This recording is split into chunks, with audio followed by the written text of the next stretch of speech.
आळंदीला प्रत्येकाने गेलंच पाहिजे ना. जर नसेल जाणं होत तर महाराज जो वारकरी जात असेल त्याच्या जवळ निरोप दिला पाहिजे. जरी जाता आळंदीला निरोप माझा घेऊन जा. हा भाव माझ्या अंतरीचा, हा भाव माझ्या अंतरीचा, माऊलीस माझ्या देवोनया. जरी जाता आळंदीला निरोप माझा घेऊन जा. प्रत्येक वारकऱ्यानं नतमस्तक होऊन माऊलीला साष्टांग दंडवत करून निरोप दिला पाहिजे. गड्या विठ्ठल विठ्ठल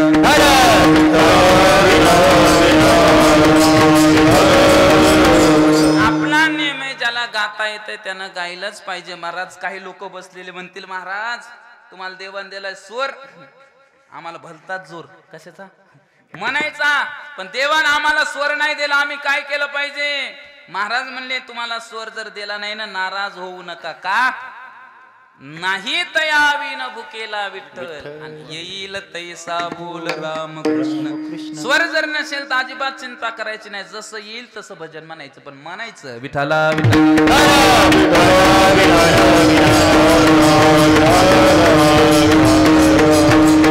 म्हणून संसार करत असताना माणसानं विचार केला पाहिजे. हा मनुष्य जे आपल्याला संसार करता नाही मिळाला. रात्रंदिवस आम्ही महाराज संसार करतो बघा. सकाळी उठल्यापासून तर संध्याकाळी झोपेपर्यंत माणसं संसार करतात. कशा करता? या संसारामध्ये सुख मिळावं याच्या करता. पण मिळालं का कोणाला सुख? मिळालं. महाराज मुंगीपासून तर ब्रह्मदेवापर्यंत, ब्रह्मापासून इंद्रापर्यंत, इंद्रापासून देवेंद्रापर्यंत, देवेंद्रापासून महेंद्रापर्यंत, महेंद्रापासून उंदरापर्यंत सगळे जण धावपळ करतात. कशा करतात? सर्व सुखाची आशा जन्म गेला.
सुख मिळल, उद्या सुख मिळल, परवा सुख मिळल. मिळालं सुख नाही महाराज. सर्व सुखाची आशा जन्म गेला. ज्ञानोबराय फार गोड वर्णन करतात.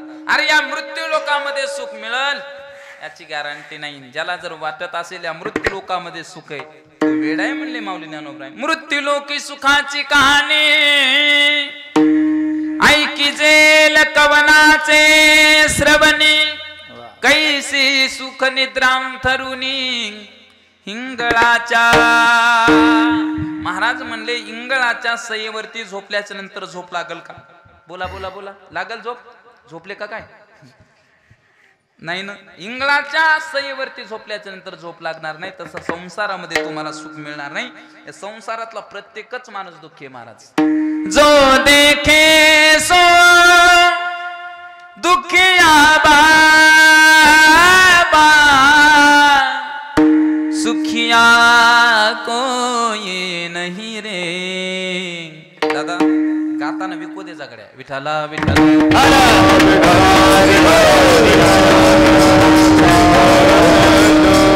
जगामध्ये सुख कोणीच नाही महाराज. तुमचे सगळे डोळे माझ्याकडे पाहतात आहे की नाही. तुम्हाला काय वाटतं महाराज लोक बरे आहेत, सुखी आहेत की नाही. तुम्हाला वाटतं ना सहज की वा वा वा वा काय महाराजाचं जीवन आहे बुवा. फेटा बांधायचा, कोट घालायचा, गाडीत यायचं, 7,000 रुपये घ्यायचं, निघून जायचं. आपलं केला इशारा जाता जाता विठाला विठाला.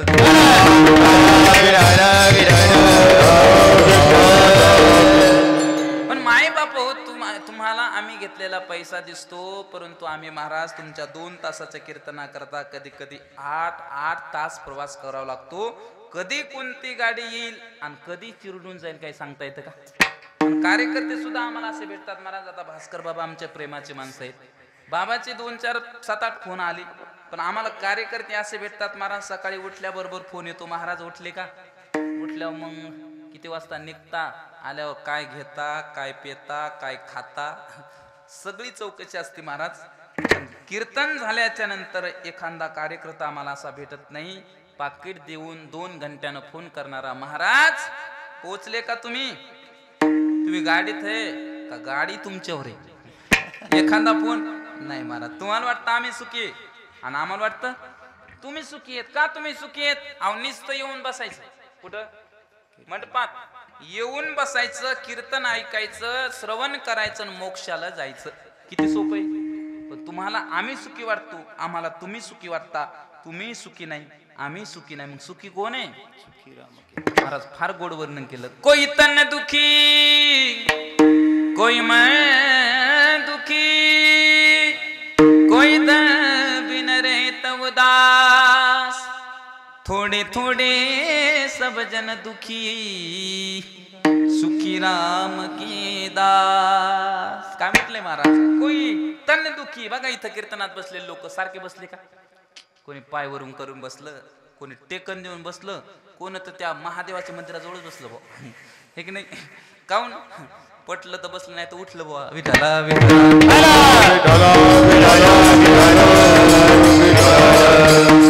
काही पाय लांबून बसले, काही टेकन देऊन बसले, काही पायवर करून बसले. महाराज याचा अर्थ आहे ते शरीराने दुखी आहेत. कोई तन दुखी, कोई मन दुखी. काही लोक मनाने दुखी असतात, काही लोक धन नसल्यामुळे दुखी असतात.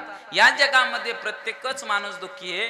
सुखी फक्त एकच माणूस आहे जो भगवंताचा दास आहे. दास व्हायचं असेल तर कोणाचं झालं पाहिजे, देवाचं दास झालं पाहिजे, नाही तर संताचं झालं पाहिजे.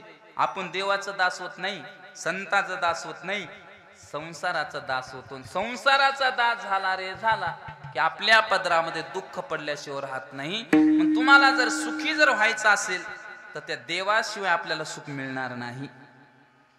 तेने मेन जीवा नोए नोए, तेने मेन जीवा सुख नोए, तेने मेन जीवा सुख नोए, तेने मेन जीवा सुख नोए. आपुला तो एक देव करुणी गावा, आपुला तो एक देव करुणी गावा, तेने मेन जीवा सुख नोए नोए, तेने मेन जीवा सुख नोए. आपुला तो एक देव करुणी गावा, आपुला तो एक देव गावा, तेने मेन जीवा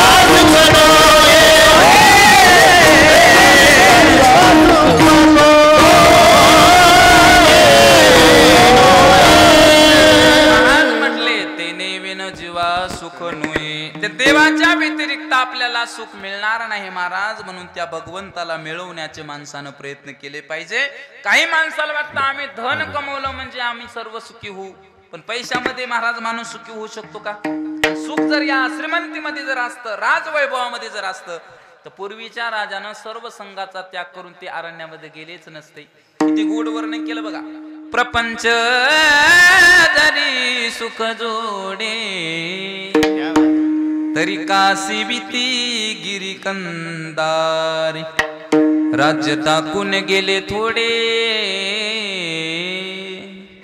तरी ते काय वेडे मानावे महाराज म्हणतात ते काय वेडे होते काय वेडे होते 18-12 वनस्पती फळे फुले बोलते 18-12 वनस्पती फळे फुले बोलते पावे त्या पोखरने नदी गंगा वाहते पावे त्या पोखरने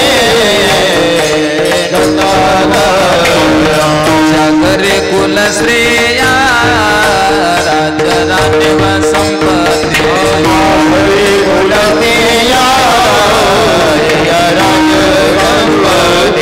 हे सुख सांडोने या कासया योग सेवेते सुख सांडोने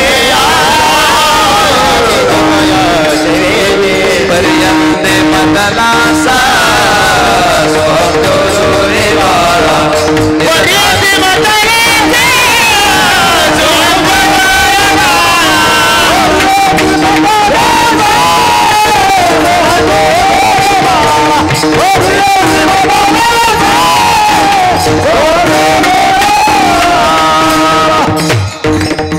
काय वर्णन आलं महाराज 18-12 वनस्पती फळे फुले बोलती 22 त्या पोखरने नद्या गंगा वाहती ज्या घरी कुल स्त्रिया राजराणी व संपत्ती हे सुख सांडून या कासया योग सेविती एवढं सुख असून महाराज लोक अरण्यामध्ये गेले याचा अर्थ असा आहे की संपत्तीमध्ये राजवैभवामध्ये सुख नाही ते त्यागामध्ये सुख आहे मग काही लोकांना वाटतं आम्ही पैसा कमवला म्हणजे आम्ही सर्व सुखी हो परंतु नाही महाराज मी नेहमी सांगत असतो जिंदगी मिले ते किसी के काम आने के लिए कळलं तर बघा जिंदगी मिले थे किसी के काम आने के लिए लेकिन क्या करे साहेब जीवन सारा बीत गया कागज के टुकड़े कमाने के लिए अरे जीवन मिळालं होतं परोपकार करण्याकरता हिंदी कळती ना हिंदी नाही तर ती अवघड व्हायचं महाराज भाषा कळत नाही काय काय लोकांना हिंदी इंग्रजी कळाली पाहिजे महाराज आमच्या गावची एक बाई पंढरपूरला गेली तिथं अमेरिकेची बाई आली ते वारीचा प्रेड होता ते मंदिर सजवलेलं होतं लाइटिंग टाकली होती आमच्या गावची बाई महाराज तिथं होती ती अमेरिकेची बाई तिथं आली ती म्हणली ओ माय गॉड वंडरफुल काय म्हणू लागली ओ माय गॉड वंडरफुल आमच्या गावच्या बाईने गप्प बसायचं ना पदर कंबरला खावला म्हणले भवानी काय वंडरफुल आहे पंढरपूर आहे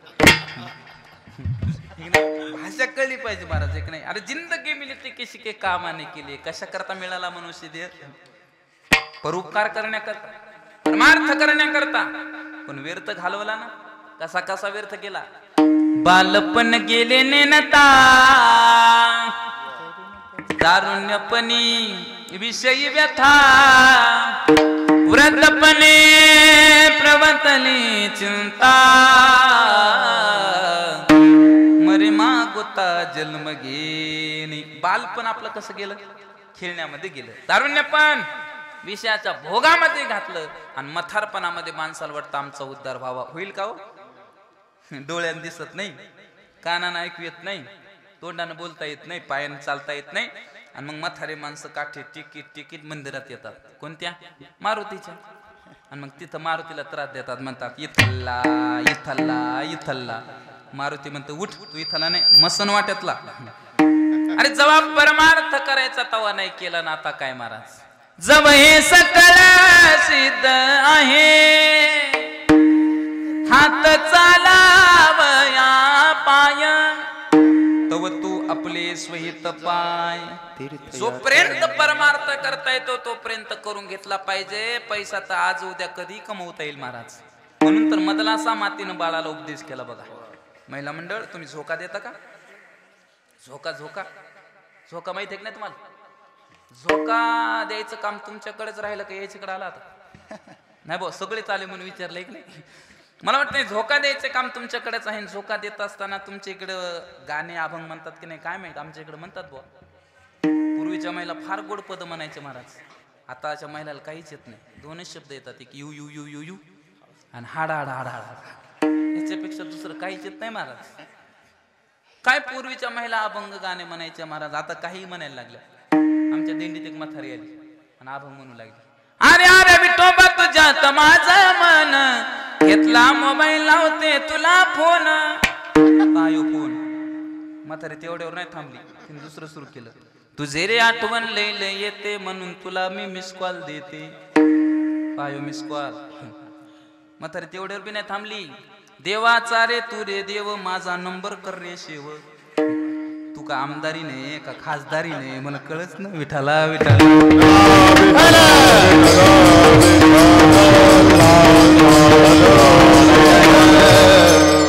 काही म्हणालेत महाराज लोक. गवळणी सुद्धा असे आल्या महाराज. वाकून टाक सडा राधे जरा वाकून टाक सडा. अरे बिनलाजा राधा आहे ते. राधेचा अधिकार सांगू का? अरे एकदा सुखाचार्याने राधेचं नाव जर घेतलं तर सुखाचार्याला समाधी लागायची. राधेला आम्ही किती खाली आणून ठेवलं महाराज. विठाला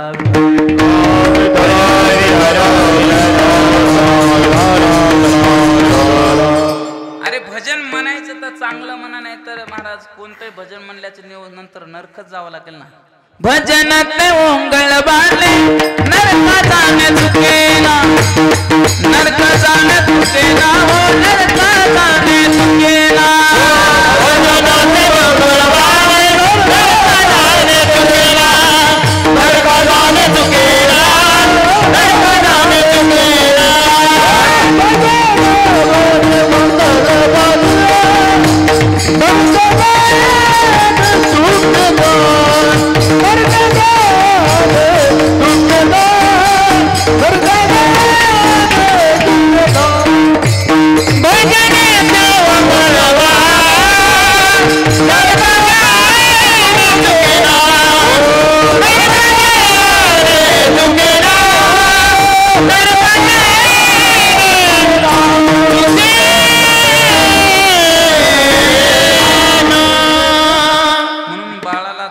असताना चांगले अभंग म्हणले पाहिजे की नाही. ती मदलासा माता होऊन गेली महाराज. मी सांगत असतो या महाराष्ट्राला 4 माता लाभून गेल्या. किती?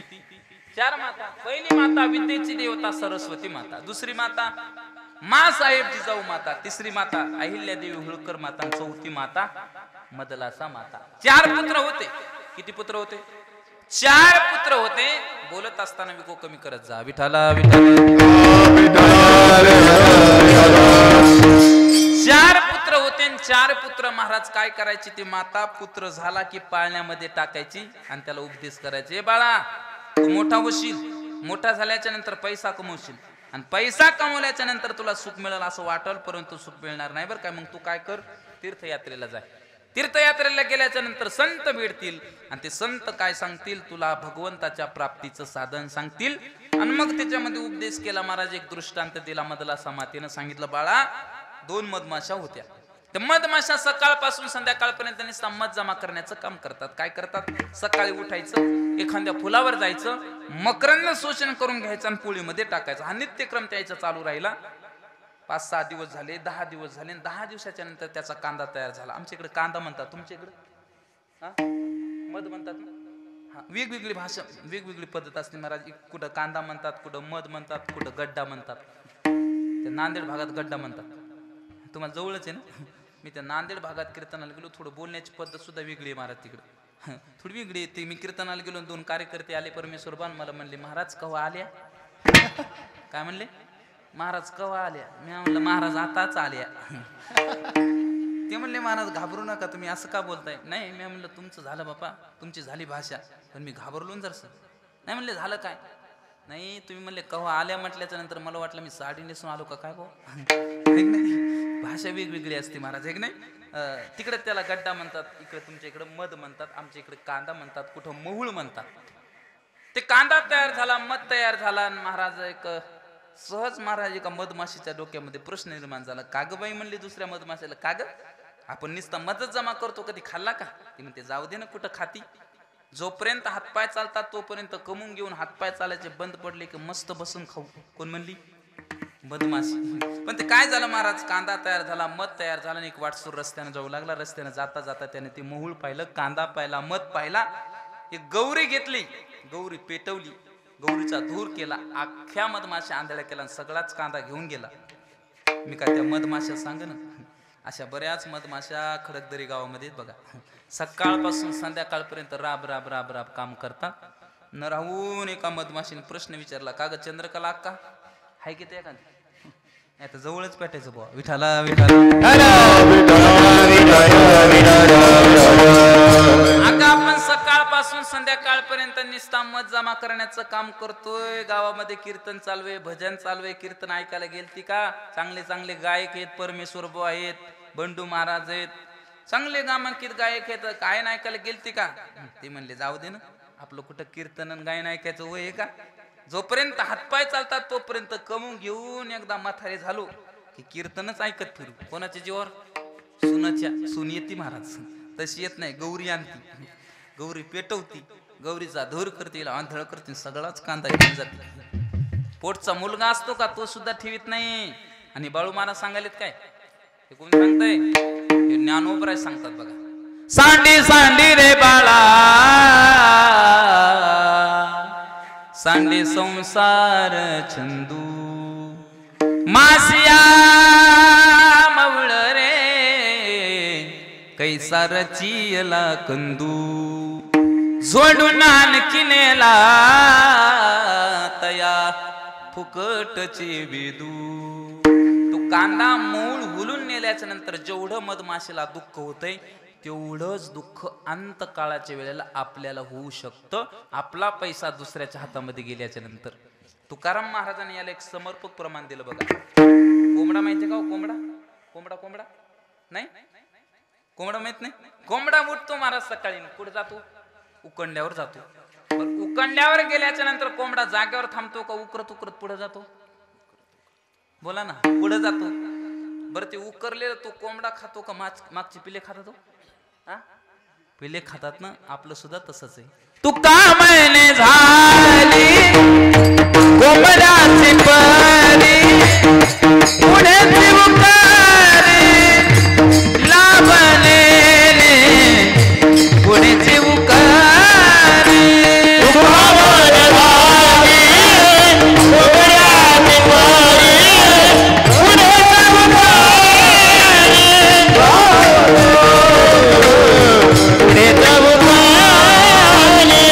मने झाली कोंबड्याची परी, मने झाली कोंबड्याची परी,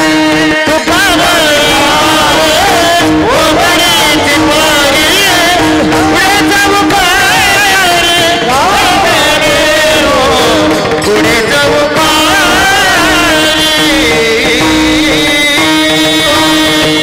महाराज म्हणतात कोंबड्याचं काम फक्त उकरण्याचंच आहे. कोंबड्याचं काम फक्त उकरण्याचं आहे. कोंबड्याचं काम फक्त कमवायचंय. महाराज एक बंगला झाला, 2 बंगले झाले, 3 बंगले झाले, पण त्या बंगल्यात राहण्याचं काम कोणाचं आहे? पिल्याचे. म्हणून महाराज म्हणले अंतकाळाला तुम्हाला दुःख होऊ शकतो, म्हणून शाश्वत सुखाच्या अपेक्षेने तुम्ही प्रयत्न केले पाहिजे. तुम्ही देव मिळवला पाहिजे. एकनाथ महाराजाकडे एक साधक गेला आणि महाराजाला म्हणू लागला, महाराज तू देव आम्हाला मिळवायचं कोणतरी एखादं साधन सांगा. महाराज म्हणले तुम्हाला कलियुगामध्ये जर देव मिळवायचा असेल तर तुम्ही एकच काम करा, संतांच्या चरणावर भावांना नतमस्तक व्हा, तुम्हाला देव प्राप्त होईल. अभंगाचं पहिलं चरण.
संताचे ते पाय. महाराज म्हणजे तुम्हाला जर हरीला मिळवायचं असेल, देवाला मिळवायचं असेल, तर तुम्ही संतांच्या चरणावर भावानं नतमस्तक व्हा.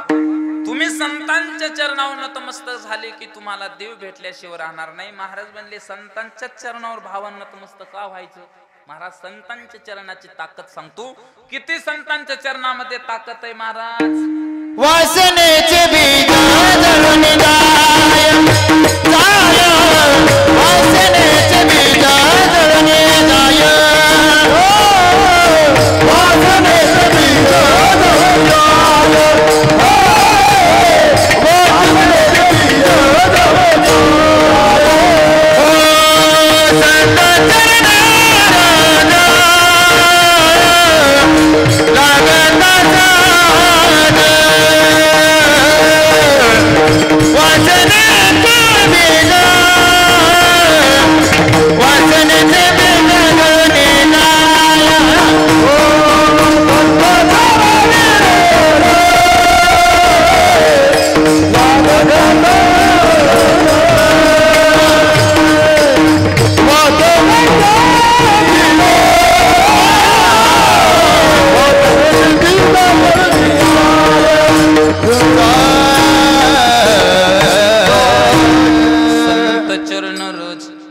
लागता सहज वासनेचे बीज जळून जाय. संतांच्या चरणाची ताकद आहे महाराज. काय संतांच्या चरणाची ताकद आहे? नुसत्या संतांच्या चरणाचा स्पर्श जर जीवाला झाला पुढे देव उभा राहतो, देवाची प्राप्ती होते. महाराज एक दृष्टांत सांगतो पुढे चालतो. काय झालं? रामायणातला फार गोड प्रसंग आहे महाराज. सेतू बांधणं चालू होता, सगळ्याला ज्ञात आहे महाराज रामायण. सेतू बांधणं चालू होता आणि सेतू बांधणं चालू असताना त्या ठिकाणी महाराज बरेच वानर सेना एकत्रित आले होते. नळ होते, नीळ होते, जांबुवंत होते, अंगद होते, हनुमंतराय होते. तिथं स्पर्धा सुरू झाली. कशाची? दगड उचलायचे आणि समुद्रात नेऊन टाकायचे. दगड उचलायचे, एकावर राल्याचे, एकावर मल्याचे, समुद्रात नेऊन टाकायचे. काय झालं? तिथं धांदलगाई सुरू झाली. पण त्या महाराज तिथे एक लहानसा प्राणी होता, त्याचं नाव खारुताई. आमच्या इकडे खडूळ म्हणतात, तुमच्या इकडे खडूळच म्हणतात. वा वा, तुमचं आमचं सारखंच आहे. आमच्या इकडे मेल्यावर माणसं चालतात, तुमच्या इकडे जिवंत कोण म्हणलं? विठाला विठाला.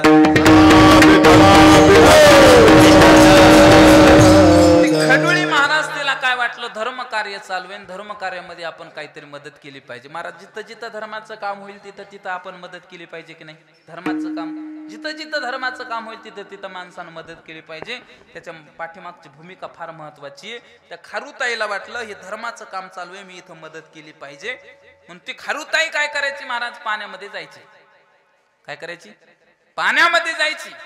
पाण्यामध्ये आपलं अंग भिजवायची, वाळूवरती यायची, गडबडा लोळायची आणि अंगाला चिकटलेली वाळू त्या शेतूर नेऊन टाकायची. त्या खारुताईच्या अंगाला, चिट्टी वाजू देऊ नका, खारुताईच्या अंगाला चिकटलेल्या वाळून काय फरक पडत होता? काहीच फरक पडत नव्हता. पण त्याच्या पाठीमागची भूमिका फार महत्वाची होती महाराज. भूमिका असणं फार महत्वाचं आहे महाराज. चांगला उद्देश जर असेल तर त्याची भूमिका चांगली असते की नाही? एकदा वनवा पेटला. काय पेटला? वनवा. आणि वनवा पेटल्याच्या नंतर महाराज एक चिमणी होती. चिमणी काय करायची? चोचीमध्ये पाणी घ्यायची आणि त्या वनव्यामध्ये नेऊन टाकायची. कोण? चिमणी. काय करायची? चोचीमध्ये पाणी घ्यायची आणि त्या आग्नेमध्ये नेऊन टाकायची. चांगलं काम केलं की डोमकावळे भेटत असतात. त्या चिमणीला सुद्धा एक डोमकावळा भेटला. म्हणले चिवताई, म्हणले काय दादा चांगलं काम करायला? म्हणे हो. अगं तुझ्या चोचीतल्या पाण्याने कधी आग विझल का ती? म्हणली काऊ दादा मलाही माहित आहे माझ्या चोचीतल्या पाण्यानं एवढी आग विझणार नाही, पण जेव्हा इतिहास लिहिला जाईल त्या इतिहासामध्ये ना माझं नाव नोंदणी होईल. पण नाव नोंदणी करत असताना आग लावणारा मध्ये माझं नाव नसेल, आग विझवणारा मध्ये माझं नाव असेल. ही भूमिका महत्वाची आहे महाराज. त्या खारुताईला सुद्धा माहित होतं जेव्हा रामायण लिहिल्या जाईल त्या रामायणामध्ये माझं सुद्धा नाव येईल, सेतू बांधण्याकरता मदत केली म्हणून. म्हणून तर म्हणतात धर्म कार्यामध्ये खारुताईचा वाटा. धांदलगाई सुरू झाली आणि अचानक हनुमंतरायानं भला मोठा एक दगड उचलला. पण जिथं पाय त्याचा तिथं पाय न पडता तो पाय त्या खडुळीच्या शेपटीच्या वर पडला महाराज.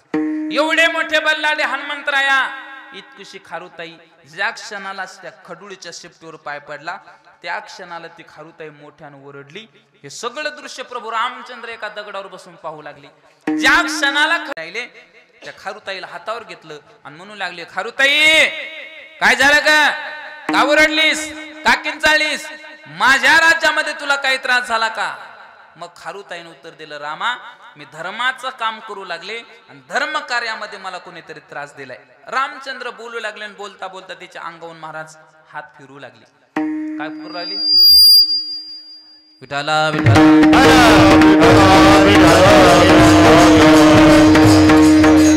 अंगावरून हात फिरवत असताना महाराज आजही एखादी खडूळ जर तुम्हाला दिसली तर त्या खडूळीच्या अंगावरती पांढऱ्या रंगाचे चट्टे आहेत, ते म्हणजे रामचंद्र प्रभूने फिरवलेल्या बोटाचे खूण आहेत. एवढा इतिहास साक्ष असूनही काही लोक म्हणतात राम जन्माला आलेले आम्हाला पुरावे द्या. मी नेहमी सांगत असतो अशा माणसाला पुरावे देत बसू नका, अशा माणसाला कुठेतरी नेऊन पुरा. विठाला विठाला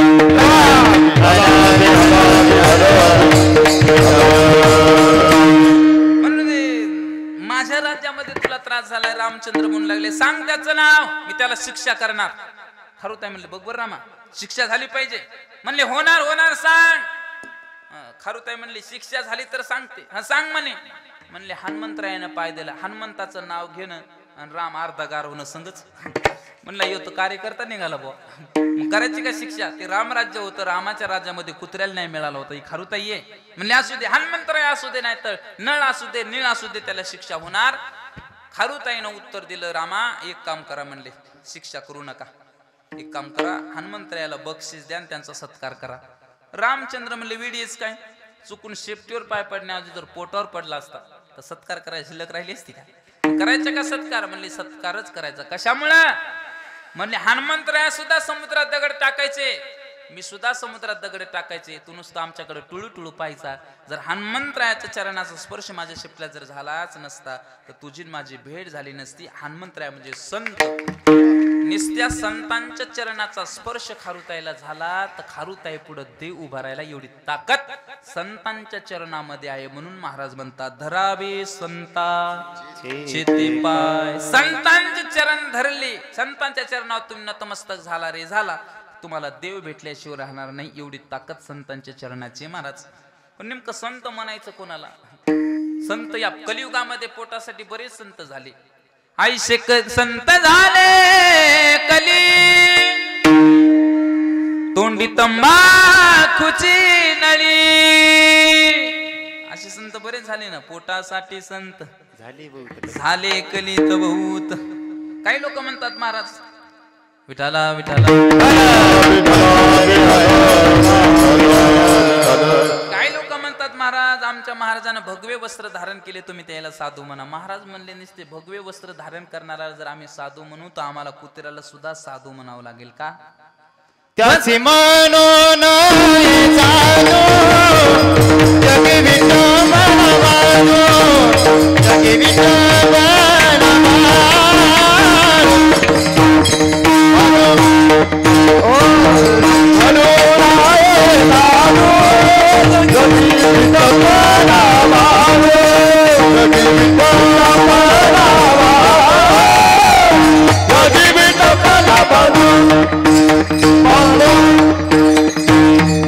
भगवे तरी स्वान सहजच वेश त्यांचा. महाराज म्हणतात भगवे तरी स्वान सहजच वेश त्यांचा, किंवा बरी भगवा झाला नामी अंतरी वस केला कामे, तया म्हणू नये साधू जगे विटंबना बाधू. संत कोणालाही म्हणता येत नाही, पण खरे संत भेटले की देवाची प्राप्ती होईल.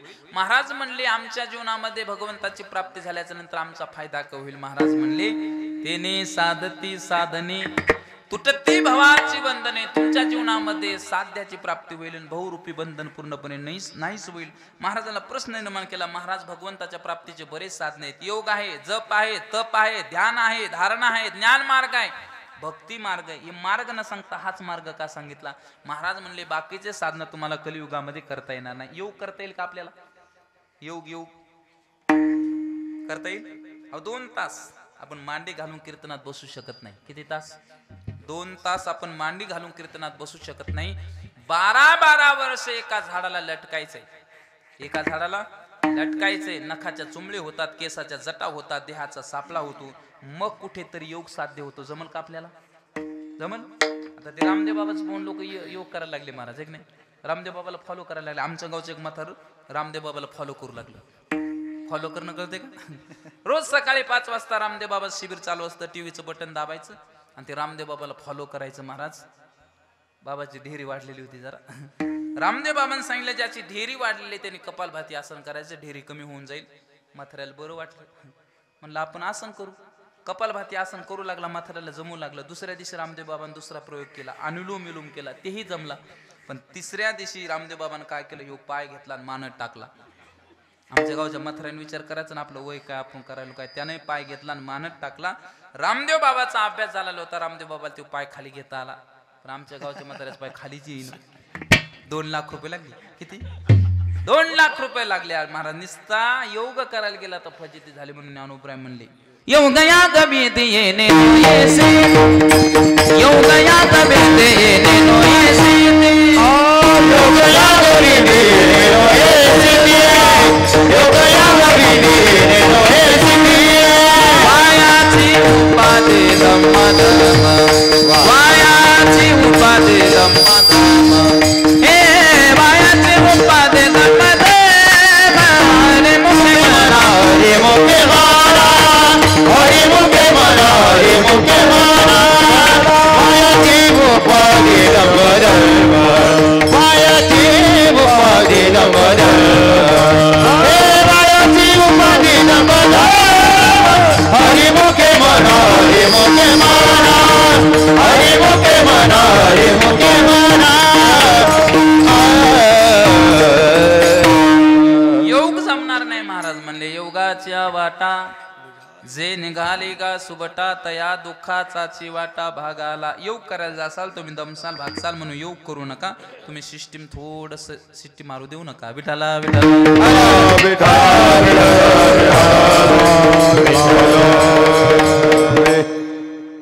काय सांगू लागलो मी म्हणा आता योग योग योग असे ऐकणारे माणसं पाहिजे महाराज. एक नाही तर काय लोक ऐकतात महाराज.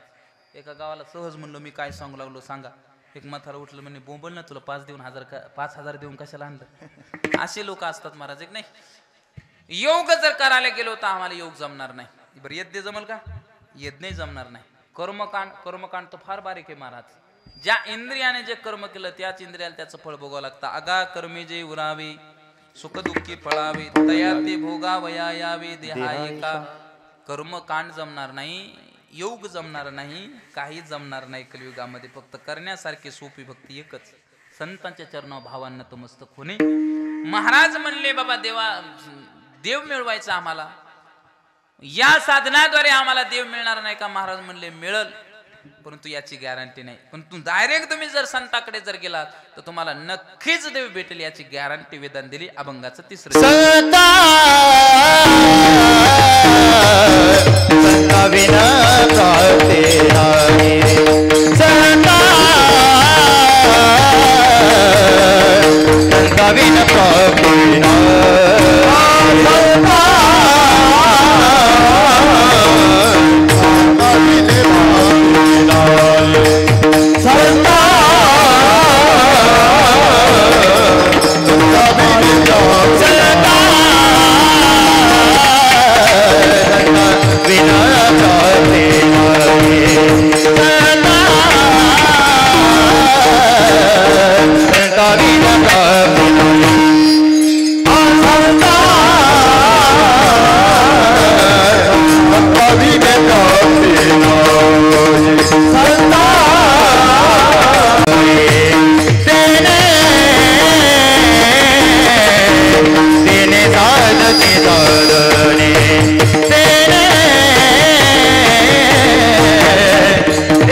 संता विना प्राप्ती नाही, आयुष्य वेद देते ग्वाही. महाराज म्हटले संताशिवाय तुम्हाला देव भेटणार नाही याची गॅरंटी मात्र वेदन दिलेली. बघा तुम्हाला डायरेक्ट देवाकडे जाण्याचा जर प्रयत्न केला देव तुमचा स्वीकार करणार नाही. करेल का? करणारच नाही महाराज. मी नेहमी दृष्टांत सांगत असतो. काय झालं महाराज, देवाची जेव्हा आपल्याला गरज असते तेव्हा देव आपला स्वीकार करत नाही. एक लेकरू अंगणामध्ये खेळू लागलं. सकाळ सकाळची वेळ, शेंबूड आलेला होता, थोडासा घाण झालेला होता, सकाळची वेळ होती. अंगणामध्ये खेळू लागलं. खेळता खेळता खेळता त्याचे वडील शेतातून घरी आले. कोणाचे? लेकराचे. घरी आले. घरी आल्याच्या नंतर मुलाचा स्वभाव असतो महाराज, वडिलाला पाहिलं, प्रेम निर्माण झालं, हात वरी केले, पळू लागलं. कोणाकडं? वडिलाकडं. म्हणाला पप्पा आले, पप्पा आले, पप्पा आले असं म्हणत पळू लागलं. पळता पळता पळता वडिलांना लांबूनच पाहिलं. म्हणले अरे शेंबूड आलाय, ज्ञान झालंय, माझ्याकडे येते. सांगले तिकडे काय म्हणले, तिकडे लांब होय, घाण झालाय, शेंबूड आलाय माझ्याकडे येतोय. त्या लेकराला काय वाटलं नाही महाराज. लेकराला राग नाही आला, पण हे सगळं दृश्य पाहिलं आईनं. आईनं महाराज त्या लेकराला बोललं पप्या इकडे. पप्याला जवळ घेतलं महाराज, त्याचा शेंबूड काढला, आंघोळ घातली, क्रीम लावला, पावडर लावला, गंध लावला, चांगला सुंदर शृंगारित केलं आणि सांगितलं जाय तुझ्या पप्पाकडे. आता पप्पा बसले होते बैठकीत. ते लेकरू आलं महाराज. लेकरू लय हुशार होतं. लांबूनच पप्पाकडे पण म्हणाला काय पप्पा बरे का. तर एवढं गोड लेकरू दिसल्याच्या नंतर पप्पाच्या मनामध्ये प्रेम निर्माण झालं. आणि पप्पाने सांगितलं ए पप्प्या इकडे, मला एक पद आहे. ते म्हणला चल हट, आता येतो का. दृष्टांत संपला, सिद्धांत लक्षात घ्या. वडील म्हणजे भगवंत आणि आई म्हणजे संत. ज्या वेळेस आपल्याला वडिलाची गरज असते म्हणजे भगवंताची गरज असते, त्यावेळेस भगवान परमात्मा आपला स्वीकार करीत नाही. पण आई रूपी एकदा संतांना आपल्याला जवळ धरलं रे धरलं की आपल्याला देवाची सुद्धा गरज पडत नाही. महाराज म्हणतात धरतील हाती संत कृपावंत आणि पाळी पंढरीनाथ लळा त्यांचा. एकदा का संतांनी आपल्याला जवळ धरलं की आपल्याला कोणाचीच गरज नाही महाराज. अहो निर्जीव भिंतीला ज्ञानोबरायाने जवळ धरलं. कोणाला? निर्जीव भिंतीला ज्ञानोबरायाने जवळ धरलं. अख्खं जग महाराज त्या भिंतीच्या पाया पडताना भिंतीचं मंदिर झालं महाराज. रेड्याला ज्ञानोबरायाने जवळ धरलं, रेड्याचं मंदिर झालं. खांबाला ज्ञानोबरायाने जवळ धरलं तर खांबाचं मंदिर झालं. तर आपण जर संताजवळ गेलं तर आपलं सुद्धा मंदिर झाल्याशिवाय राहणार नाही महाराज. विठाला विठाला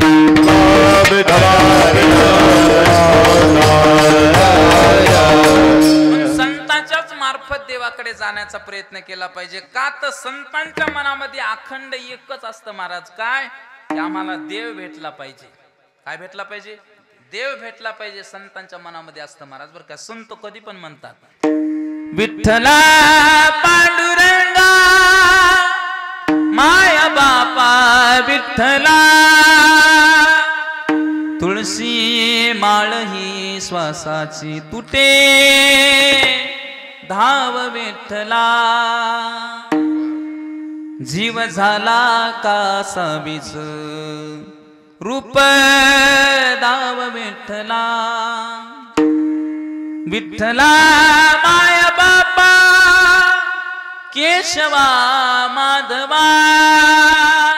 महाराज संतांच्या मनामध्ये एकच इच्छा काय? भेटे लागे जेवा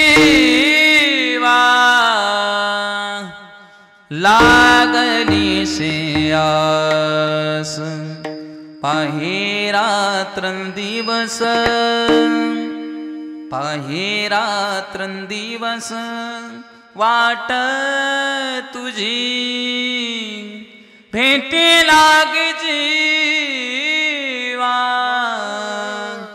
लागली से आस. रात्रंदिवस तळमळ महाराज संतांच्या मनामध्ये. बघा रात्रंदिवस तळमळ की तो देव आम्हाला कधी भेटेल. काही ऐशी दशा येईल माझे अंगा, चित्त पांडुरंगा झुरतसे. संतांच्या मनामध्ये तळमळ असते, तो देव भेटावा. आपण संताला भेटलो की ती तळमळ आपल्या अंतकरणामध्ये येते आणि आपल्याही मनामध्ये तीच तळमळ निर्माण होते. ज्या वेळेला तुमच्या अंतकरणामध्ये भाव प्रगट होतो त्या वेळेला तुमच्या अंतकरणामध्ये देव सुद्धा प्रगट होतो. प्राप्त झाला जया भाव तया सापडला देव. एकदा का तुमच्या अंतकरणामध्ये भाव निर्माण झाला की तुम्हाला देव भेटल्याशिवाय राहणार नाही. विठोबा रखुमाई विठोबा रखुमाई विठोबा रखुमाई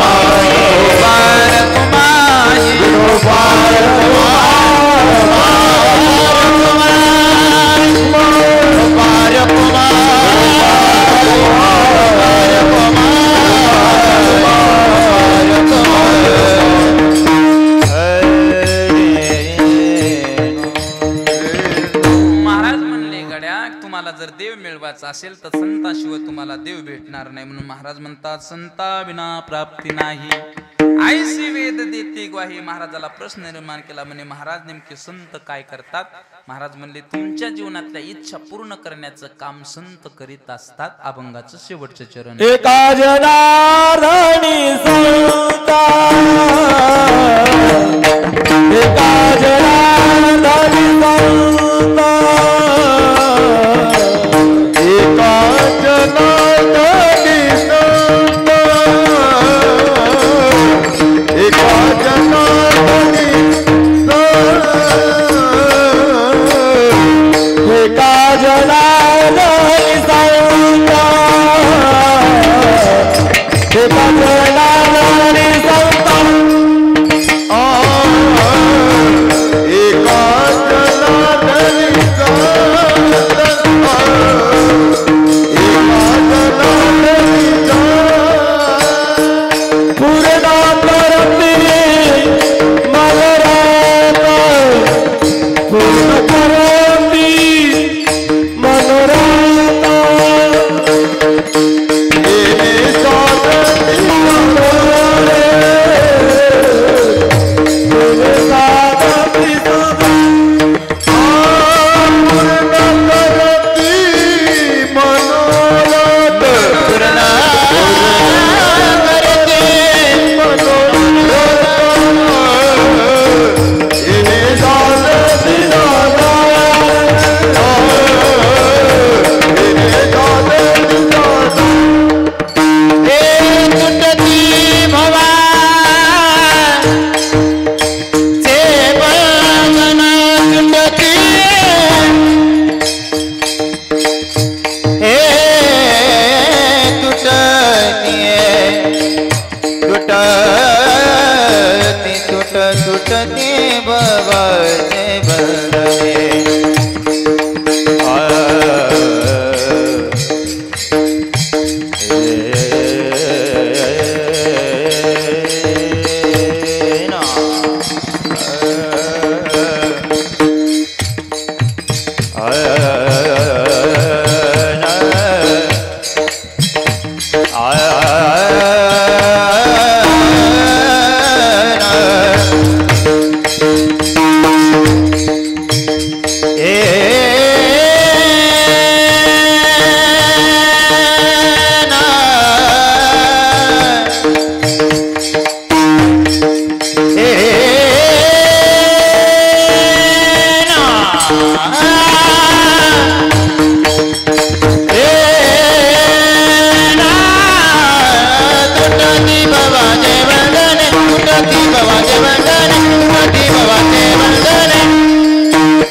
तुटते भवाचे बंधन तुटते,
साधते साधने तुटते भवाची बंधने झालेले कीर्तन रूपे सेवा भगवंता चरणी अर्पण करून सेवेला पूर्ण विराम देतो.